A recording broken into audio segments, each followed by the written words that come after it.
A BBC interview published on March 21st is obviously a must listen and must watch for all Nigerians. It's an interview the BBC had with the president of Nigeria, Goodluck Ebele Jonathan, about Boko Haram and matters arising. And there were just some very peculiar points raised and questions answered by the president of Nigeria that we must listen to because they're very, very troubling. The information is really troubling on the state of affairs in this 6 week war against Boko Haram.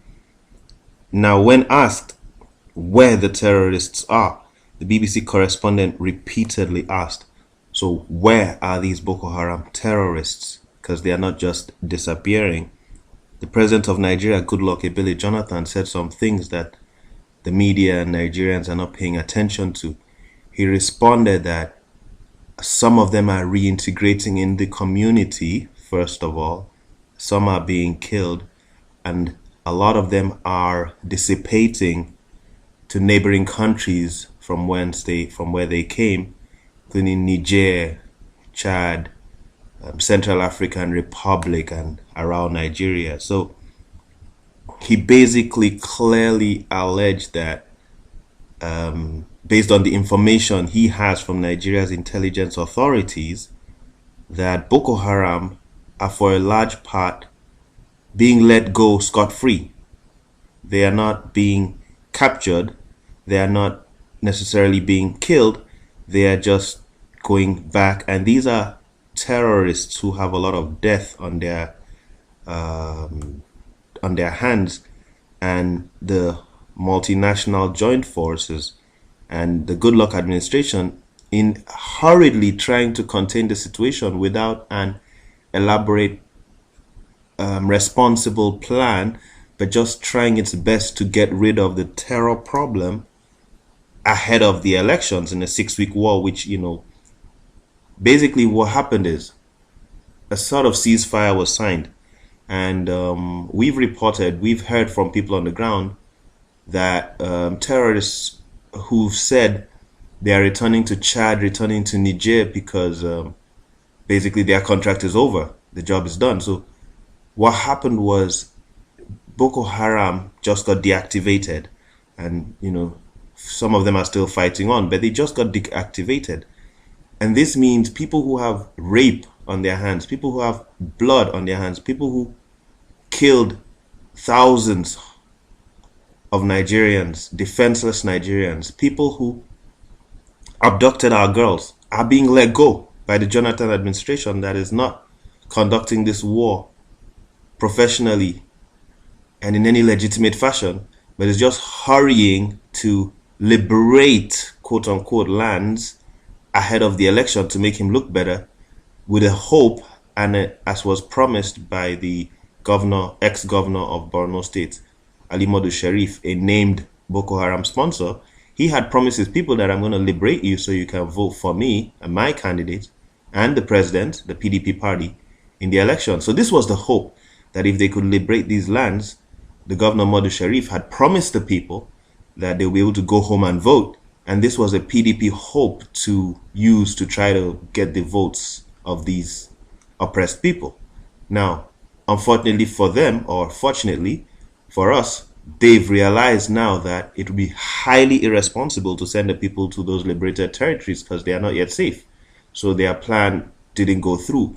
But we are happy, we are thankful to the Lord that these lands are being liberated. The question is, this fix is a very, very crude and dangerous fix where there was no proper plan for this war.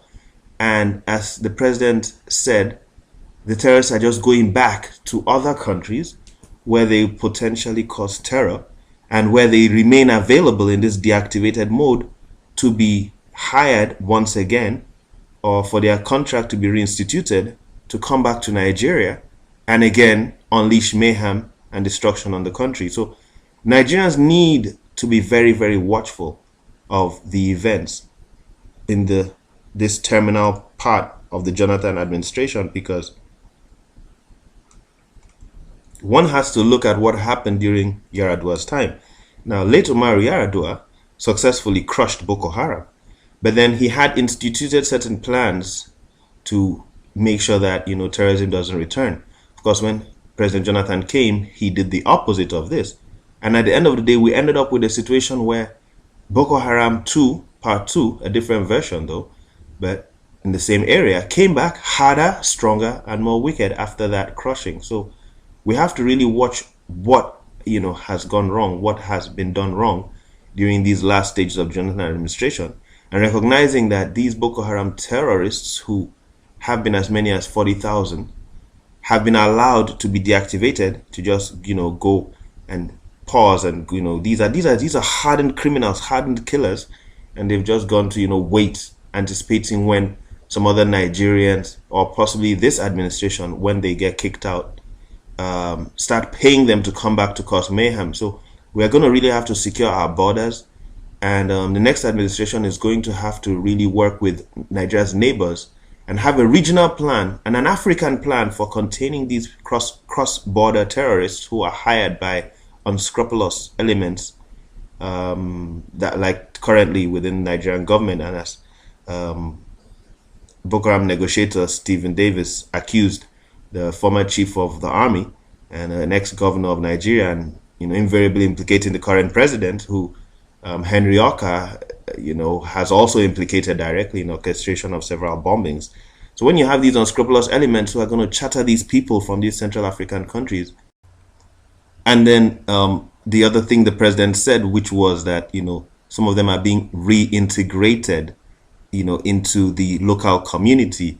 And then one thing he said was it saddens him when Boko Haram are killed in the same interview, which is very surprising. But that aside, he mentioned that these terrorists are being reintegrated into the local communities. Now, with what we know on the ground with the civilian JTF and the people's awareness, they would never allow Boko Haram to be reintegrated. However, something unusual happened when this war was waged. We reported, from a lot of people on the ground that, flyers were being dropped by the Nigerian Army and Air Force telling people that Boko Haram had repented.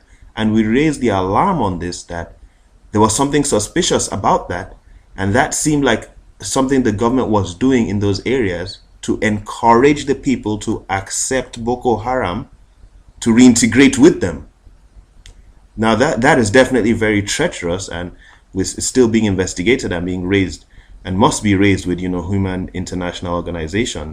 A plan to contain terror in Nigeria cannot be successfully conducted without a regional and African Union plan where we make sure better things are done in Africa to control this cross-border terrorism and recruitment of terrorists.